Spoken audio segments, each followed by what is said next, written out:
Back to expressive. باری ہمارے segment science and take کی، جس میں چھاتی کا جو سرطان ہے، بریسٹ کینسر ہے، اس میں پاکستانی سائنسدان کی ایک بہت اہم طبی جو پیش رفت ہے اس حوالے سے بتا رہے ہیں سیگمنٹ سائنس اینڈ ٹیک. السلام علیکم ناظرین، میں ہوں وقار احمد اور آپ دیکھ رہے ہیں سائنس اینڈ ٹیک. چھاتی کی سرطان کے حوالے سے ایشیا جو ہے وہ پہلے نمبر پہ آتا ہے اور یہ بہت ہی تشویشناک صورتحال ہے. اور چھاتی کے سرطان کے حوالے سے آپ نے پچھلے دنوں ایک طبی تحقیق کا پڑھا ہوگا جو کہ انٹرنیشنل جریدوں میں اور اخباروں میں یہ شائع ہوا تھا، اور آپ نے دیکھا ہوگا کہ اس میں پاکستانی سائنسدان کا نام آ رہا تھا جنہوں نے بہت ہی ایک اہم پیش رفت کی ہے اس تحقیق کے حوالے سے. بہت شکریہ ڈاکٹر مسعود صاحب. ڈاکٹر صاحب، DW سے لے کے انٹرنیشنل بہت ساری جگہوں پہ آپ کی اس ریسرچ کے حوالے سے ہم نے پڑھنے کو ملا. سب سے پہلے تو عام زبان میں بتائیے کہ چھاتی کے سرطان کے حوالے سے اس طبی تحقیق کو ایک بہت ہی اہم پیش رفت کیوں کہا جا رہا ہے؟ دراصل چھاتی کا سرطان پاکستان میں بنیادی وجہ ہے کسی خاص طور پر کینسر کے مریضوں کی وجہ موت یا وجہ موت بننے میں. اور اہم بات اس میں یہ ہے کہ ہم بہت سارے فیکٹرز کے بارے میں بات کرتے ہیں، ہم دوائیوں کے بارے میں بات کرتے ہیں، ٹریٹمنٹ کے بارے میں بات کرتے ہیں، کیموتھیراپی کے بارے میں، ریڈیو تھیراپی کے بارے میں بات کرتے ہیں، لیکن ہم ایک ایسے فیکٹر کو اگنور کر رہے ہیں جو کینسر کے پھیلاؤ میں ایک بہت بڑا اہم کردار ادا کر رہا ہے. اور وہ جو فیکٹر ہے وہ ہماری سوسائٹی میں عام سوسائٹیز کے مقابلے میں بہت زیادہ ہے، اور وہ ہے نفسیاتی دباؤ اور سٹریس اور خوف. جب کوئی مریض جس کو یہ ڈائیگنوز ہو جاتا ہے کہ اس کو کینسر ہے، چھاتی کا سرطان ہے، تو اس کے بعد ایک ایسا چین ریئیکشن شروع ہوتا ہے ایونٹس کا جس میں خوف کا لیول جو ہے وہ مسلسل بڑھتا ہی چلا جاتا ہے اس مریض کے لیے. تو یہ فیکٹر ہمیشہ سے اس کے اوپر بات نہیں کی جاتی. ہمارے معاشرے میں ویسے بھی سٹریس کو ایک ایسی چیز کے طور پہ لیا جاتا ہے جو کہ ایگزسٹ نہیں کرتی ہے، جو ایک بہانے یا ایکسکیوز کے طور پہ لیا جاتا ہے. تو کہیں نہ کہیں پر ہم سب مانتے ہیں کہ جو نفسیاتی دباؤ یہ ہماری صحت کے اوپر برے اثرات ڈالتا ہے. ہم سب جانتے ہیں ہماری نیند خراب ہوتی ہے، ہماری بھوک خراب ہوتی ہے، ہمارا سونا بیٹھنا، پیٹ خراب ہو جاتا ہے کچھ لوگوں کا. لیکن ہم کہیں پر بھی اس سوال کا جواب تلاش نہیں کر پاتے کہ کس طریقے سے ایک ایسی چیز جو ایگزسٹ نہیں کرتی ہے، جو انٹینجبل ہے، فزیکلی جو موجود نہیں ہے، وہ فزیکلی موجود چیزوں کو کیسے چھیڑ رہی ہے یا کیسے خراب کر رہی ہے. یہ وہ تھاٹ تھی جب آج سے 3 سال پہلے میں نے اس تحقیق کی بنیاد رکھی اور میں نے سوچا کہ اس نفسیاتی دباؤ کے نتیجے میں جو دماغ اس کو جو ڈیل کر رہا ہے، اس سے جو مقابلہ کر رہا ہے، اس کے نتیجے میں اس کے جسم میں، مریض کے جسم میں کون کون سی تبدیلیاں آ رہی ہیں، اور کیا ان میں سے کوئی تبدیلی ایسی ہے جو کینسر کے ساتھ جڑی ہوئی ہے. تو ہمیں معلوم ہوا کہ 5 ایسے فیکٹرز ہیں جو کہ کینسر کے ساتھ جڑے ہوئے تھے. اس کا مطلب یہ ہوا عام زبان میں کہ جب کوئی مریض پریشانی کے عالم میں رہتا ہے، چاہے آپ اس کا ٹریٹمنٹ کر رہے ہیں، چاہے آپ اس کو کیموتھیراپی سے اس کا علاج کر رہے ہیں اور ریڈیشن سرجری کر رہے ہیں، لیکن اگر وہ پریشان رہتا ہے تو اس کے کینسر کے پھیلنے کے امکانات بہت زیادہ بڑھ جاتے ہیں. اور سب سے ضروری بات یہ جاننا ہے کہ کینسر کا ٹیومر اگر ایک جگہ پر ہے تو وجہ موت نہیں ہے، اس کی وجہ سے جان نہیں جاتی. جان اس وقت جاتی ہے خدا نہ خواستہ جب وہ کینسر اپنی جگہ چھوڑتا ہے اور ایک جگہ سے یعنی کہ چھاتی سے اپنے سفر کا آغاز کرتا ہے، وہ ہڈیوں پہ حملہ کرتا ہے، وہ پھیپھڑوں پہ حملہ کرتا ہے اور وہ دماغ پہ حملہ کرتا ہے. آپ کی جو ریسرچ ہے یہ بیسیکلی اس چیز کا احاطہ کر رہی ہے کہ جو نفسیاتی صحت ہے، یہ نفسیاتی معاملہ عارضہ ہے، وہ اس کے پھیلاؤ کا سبب بن رہا ہے. اس کی کوریلیشننگ وہاں بن رہی ہے؟ جی بالکل، وہ کینسر کے پھیلنے کی وجہ بن رہا ہے، یعنی کہ جو موت کی وجہ ہے اس کے پیچھے اس کا ایک زبردست کردار ہے.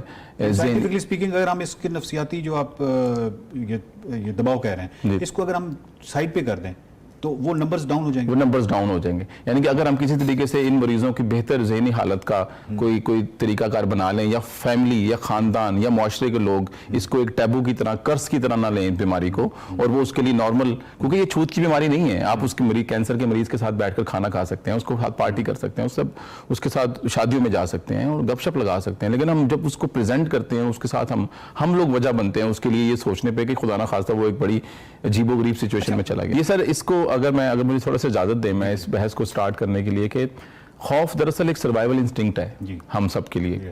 نیگیٹو طور پہ لیا جاتا ہے لیکن یہ ہماری باؤنڈریز ڈیفائن کرتا ہے. ہم کیا کریں گے، کیا نہیں کریں گے، کتنا کریں گے، کتنا نہیں کریں گے، اس سے اوپر جانا ہے، اس سے آگے رک جانا ہے. تو یہ خوف ڈیفائن کرتا ہے تو نیگیٹو، لیکن یہ ہماری حدیں متعین کرتا ہے. ہم پریکٹس کی مدد سے خوف سے نجات حاصل کرتے ہیں اور اپنی باؤنڈریز کو اور اپنی لمٹس کو بڑھاتے چلے جاتے ہیں. لیکن جب کوئی دماغ خوف میں آتا ہے نا، وہ دراصل ایک میسیج ہوتا ہے دماغ کے خاص حصے میں، سینٹرل ریجن میں، لمبک ریجن بولتے ہیں اس کو، جو اس کو پرسیو کرتا ہے اس خوف کے ماحول کو، مجھے الرٹ ہونا ہے، کچھ نارمل نہیں ہے.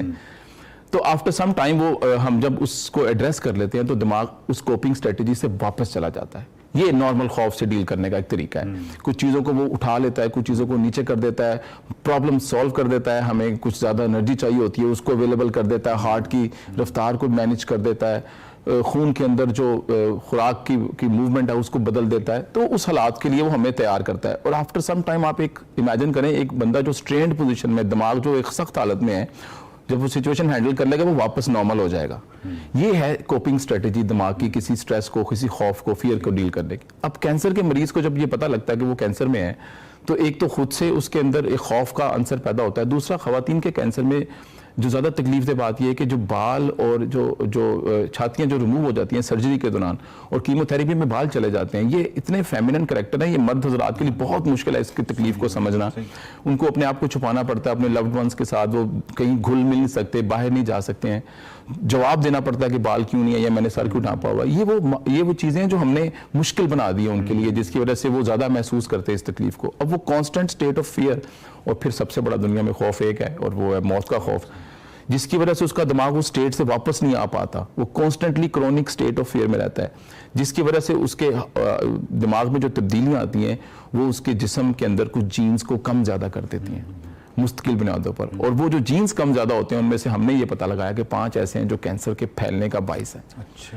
اس کا مطلب ہے یہ بنیادی اسٹڈی. اس کا مطلب اگر ہم نے اس کی مدد کرنی ہے, کینسر کے مریضہ کی مدد کرنی ہے, تو ہم اس کو ایک ایسا ماحول دینے کی کوشش کریں جس میں وہ خوش ہو, جس کے اندر وہ ذہنی طور پر بہتر محسوس کرتی ہو. تو اس کے لیے کینسر کے پھیلاؤ کو روکنے میں ہم معاون ثابت ہو سکتے ہیں. بہت شکریہ ڈاکٹر صاحب. بالکل آپ کی بات سے مجھے ایسی لگ رہا ہے جیسے 2 گھنٹے فائٹ اینڈ فلائٹ رسپانس پہ رہنا چلے سمجھ آتا ہے. اگر ایک دن میں صرف ایک پورا دن رہوں تو پھر اگلے 3 دن ہو سکتا ہے میں سوتا رہوں کہ باڈی اتنی ایگزاسٹ ہو جائے اور تمام چیزیں جو ہے اتنا کریٹ کرو. اور سر جیسے آپ خود تو نفسیات کے ماہر ہیں, تو جب میں نے اس اسٹڈی کو اس وقت پرسیو کیا شروع میں سوچنے کے بارے میں, تو میرے طالب علم نے اسٹوڈنٹ نے مجھے بتایا کہ ہم تو نفسیات نہیں جانتے ہیں.